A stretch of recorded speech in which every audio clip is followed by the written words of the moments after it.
Hola, ¿qué tal? Buen día. Nosotros somos el equipo que está conformado por Mercy Chosant Pech Paredes, Adriana Andrade Villalobos y Abraham Góngora Fuentes. A continuación presentaremos nuestra exposición de lo que son los contratos. En esta materia de contratos mercantiles que nos da la materia el docente licenciado Carlos Solís. Estamos en el grado y grupo 5 de la Escuela de Derecho.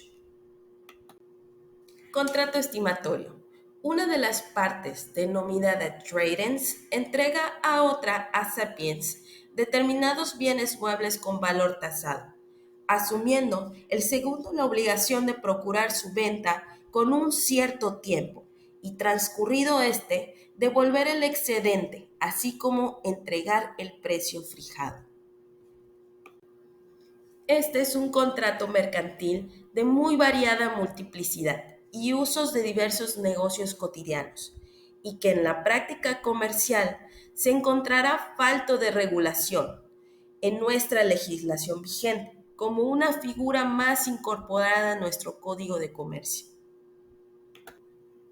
Un ejemplo de este contrato sería el contrato de concesión, en la que el concesionario, receptor de las mercancías, no adquiere la propiedad de las cosas objeto del contrato, sino solo su posesión, comprometiéndose a venderlas cuando pueda, previa adquisición de dicha propiedad.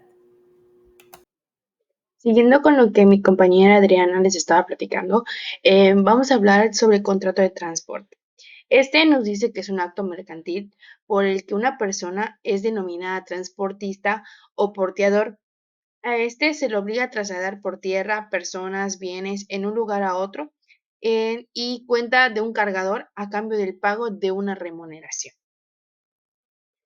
Ya hablamos del contrato de transporte y simplificamos más o menos lo que es y ahora vamos a ver la legislación aplicable y en qué artículo se encuentra esta.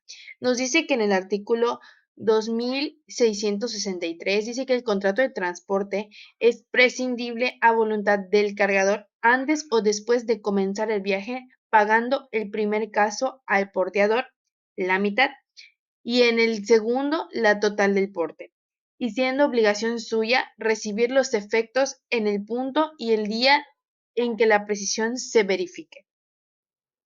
Ahora bien, hablaremos de la naturaleza jurídica. Esta nos dice que la naturaleza mercantil del contrato derivará de la concurrencia de alguna de las dos circunstancias que ahí se contemplen.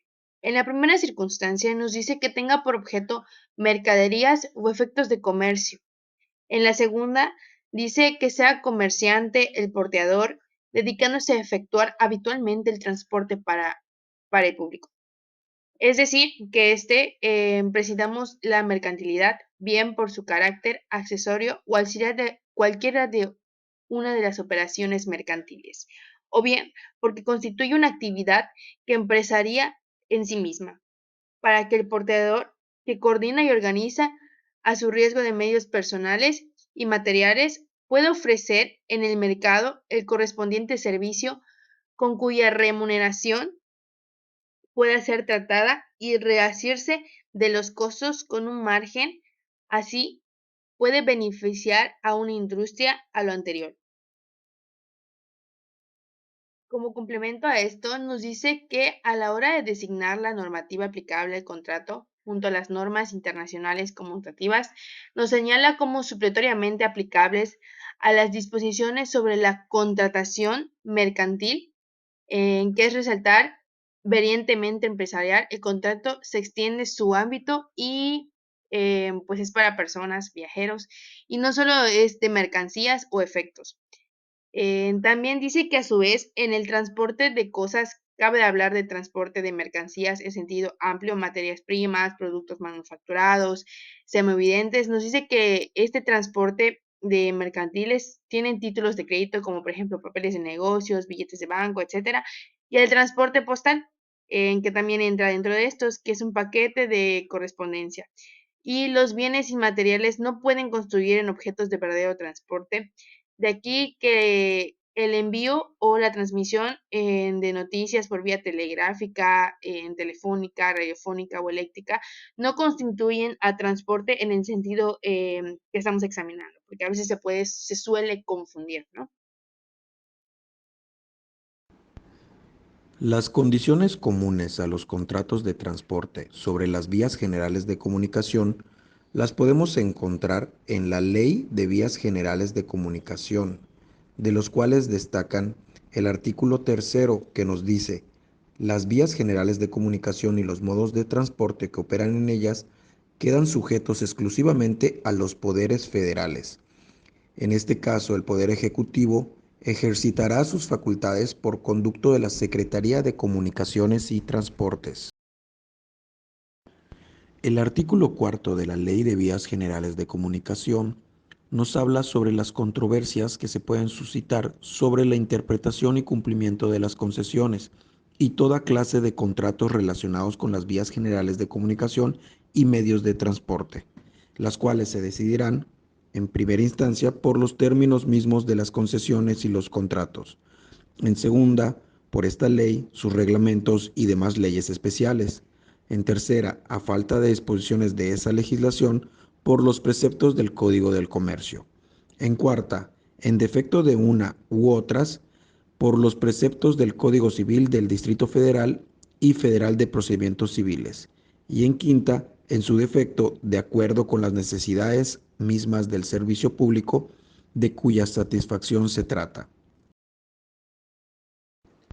En el artículo octavo de la Ley de Vías Generales de Comunicación nos dice que para construir, establecer y explotar vías generales de comunicación o cualquiera clase de servicios conexos a estas, será necesario el tener una concesión o permiso del Ejecutivo Federal por conducto de la Secretaría de Comunicaciones y Transportes y con sujeción a los preceptos de esta ley y sus reglamentos. Otro artículo que destaca dentro de esta misma ley es el artículo 12, que nos dice: las concesiones para la construcción, establecimiento o explotación de las vías generales de comunicación solo se otorgarán a ciudadanos mexicanos o sociedades constituidas conforme a las leyes del país. Cuando se trate de sociedades, se establecerá en la escritura respectiva que, para el caso de que tuvieran o llegaran a tener uno o varios socios extranjeros, estos se considerarán como nacionales respecto de la concesión, obligándose a no invocar, por lo que a ella se refiere, la protección de sus gobiernos, bajo pena de perder, si lo hicieren, en beneficio de la nación, todos los bienes que hubieran adquirido para construir, establecer o explotar la vía de comunicación, así como los demás derechos que les otorgue la concesión. Y en el artículo 50 nos dice: la explotación de vías generales de comunicación, objeto de concesión o permiso, será hecha conforme a horarios, tarifas y reglas autorizados previamente por la Secretaría de Comunicaciones y Transportes,